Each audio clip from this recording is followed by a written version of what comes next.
Sarah Borgson-Keto, and in conjunction with NAREIT's REIT Week 2020 Virtual Investor Conference, I'm joined today by video link with Jim Risoleo, President and CEO of Host Hotels and Resorts. Jim, welcome. Thank you for joining me today. My pleasure, Sarah. Can Host emerge from the current crisis with a stronger operating model, and what might that look like? I think we definitely can and will. Our operators have never faced such a precipitous decline in business volume. And this is really forcing a reimaging of property level operating models to an even greater extent than past downturns. The brands are completely supportive of working with ownership to rethink how we're going to run hotels as we open up post-pandemic COVID-19. So we're rethinking minimum staffing at all levels of the hotel to determine what is truly required to keep a property open. We expect to come out of this with flatter organizations, increased cross-functionality, I would say more complexing of leadership and support positions. And we expect to see something that we have long advocated, and that is moving from traditional silos of front desk agents and telephone operators and concierge services and bell and door attendants to a single cross-functional guest service agent. We think the crisis is also going to accelerate the adoption of technology to improve efficiency while providing guests with the products and services they want, when they want, and where they want them. So, we've already been focused with the brands on mobile key, and the current situation is going to drive guest acceptance of that technology. We have that in about 80% of our properties today. In the past, there may have been some reluctance of a guest to use his or her phone and prefer the human interaction with the front desk attendant, but we think that's going to change. There are also above property brand allocated costs that we're looking at. And I would just say that the ownership community is united and the brands are clearly getting the message that to achieve break even at business levels would have been unthinkable in the past. There needs to be a complete reassessment of all costs that are allocated to the properties.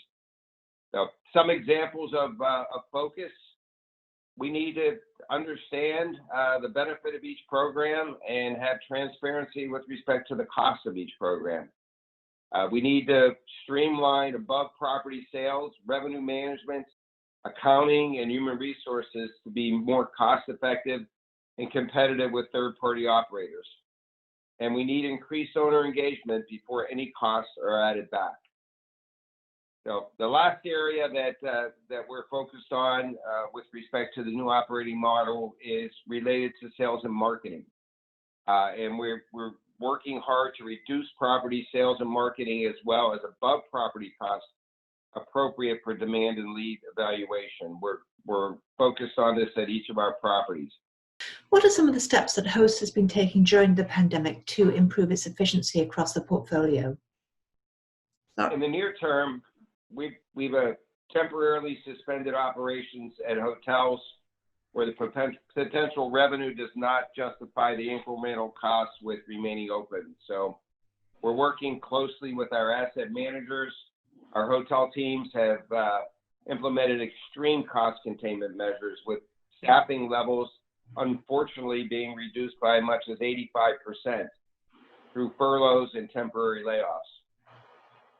The brands have provided substantial reductions of up to 2/3 of the fixed portion of above property allocated costs. With the exception of things required to maintain the safety and condition of assets, most operating expenses have been turned off. So, as we see business beginning to return in the coming months, the focus will shift from these extreme cost containment measures to reimagining the whole hotel operating model described above, with the goal of break-even EBITDA at the hotel level at even lower occupancies whenever possible. Do you expect the leisure segment of the travel market to improve quicker than the business segment? We do, and we actually saw that occur over Memorial Day weekend. The broad consensus is yes, particularly drive to leisure travel, and about 30% of our portfolio rooms are in leisure drive-to destinations. If we look at urban destinations, which are not, quote, true Sunbelt leisure destinations, that's another 31% of our portfolio. So we would have 61% in total. And when I'm talking about Sunbelt destinations, I'm talking about Florida, Arizona, California, in particular, San Antonio, Texas, and markets of that ilk, Orange County, California, San Diego in particular. So over the Memorial Day weekend, going into Memorial Day, we had 35 of our 80 properties closed. We opened 2 more hotels. We opened the Ritz-Carlton Naples Beach and the Hyatt Regency Coconut Point.